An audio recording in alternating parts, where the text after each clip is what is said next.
بعض لوگ یہ کہنے لگے ہیں نعوذ باللہ من ذالک کہ فقط رونے کا کیا فائدہ؟ عزیزوں تبلیغ اس طرح سے نہیں ہوتی. آپ کو نماز کے لیے تبلیغ کرنی ہے، آپ کو دوسری عبادات کے لیے تبلیغ کرنی ہے، ایسا نہ کہیں کہ فقط رونے کا کیا فائدہ ہے. یہ رونے کا معاملہ امام حسین کا ہے اور ان کی ماں فاطمہ زہرا سلام اللہ علیہا، وہ ان پر چھوڑیں، جج کرنا چھوڑ دے لوگ. حتیٰ زیدان گرامی، میں آپ سے مثال کے طور پر کہہ رہا ہوں، کون کہہ سکتا ہے بھائی داڑھی رکھنا واجب ہے؟ یقیناً واجب ہے، لیکن جس نے نہیں رکھی ہوئی اس کو جج کرنا چھوڑیں، فیصلے دینا چھوڑیں اس کے لیے. ایک جنرل بات ہم کر سکتے ہیں کہ بھائی ٹھیک ہے آپ کو خیال کرنا چاہیے، لیکن کتنے ایسے ہیں کہ جو پتہ نہیں کیا کیا کچھ ایسا کام کریں کہ بظاہر آپ کو وہ دیندار نہیں لگے گا. کل میری ایک شخص سے ملاقات ہوئی، میں تعجب میں تو یقین جانے دار،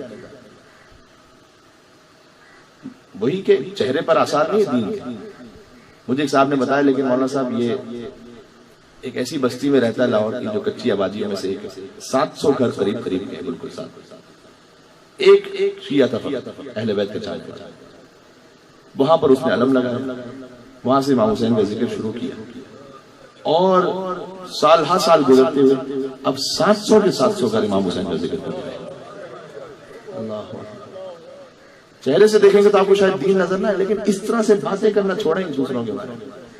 اس کا معاملہ ہے اللہ کے ساتھ ہے، اللہ جانے کیا کیا وہ کون کون خدمت انجام دے رہے ہیں. اپنی فکر کرنے تو بہت ٹھیک. تو رونے کا معاملہ بھی ہے کہ ایک شخص ہے کہ جو آپ کو باقی زندگی میں شاید عبادات میں اتنا آگے نظر نہ آئے،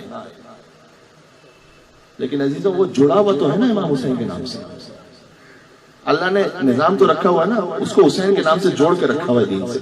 کبھی ان الحسین مصباح الہدی و سفینۃ حسین ہو ہدایت کبھی دے دیں گے اسے.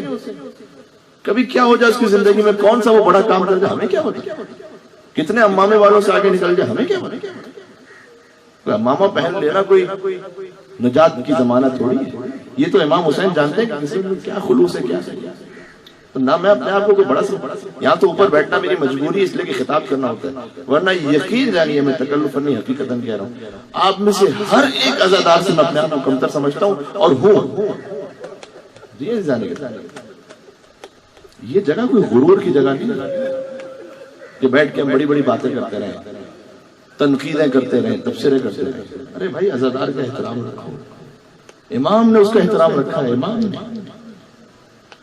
کیا ایسے شعراء نہیں تھے کہ جن کی زندگی میں مشروب نجس ان کی زندگی میں تھا، لیکن چونکہ انہوں نے کسی اہم موقع پر اہل بیت علیہ السلام کا کلام اور ان کی منقبت کو پیش کیا تو امام نے کیا ہدیہ نہیں بھجوایا ان کو؟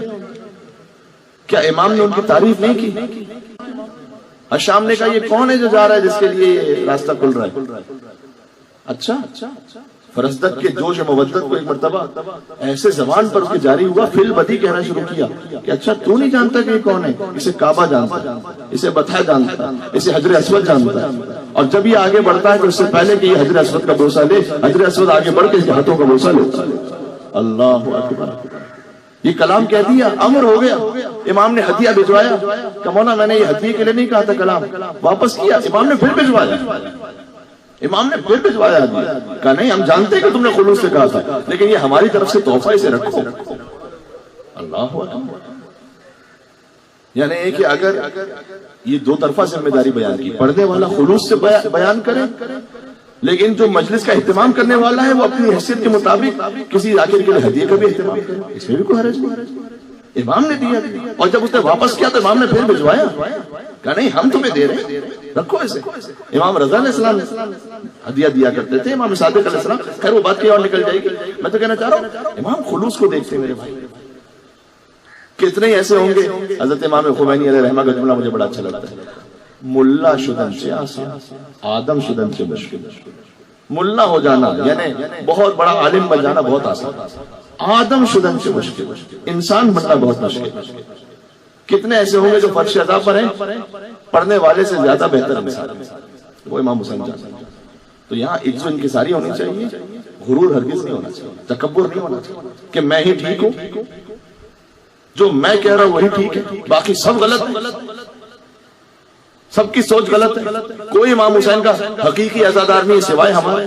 یہ کس نے آپ کو رائے دی؟ بس یہ درد دل ہوتا ہے، کبھی ہو جاتا ہے.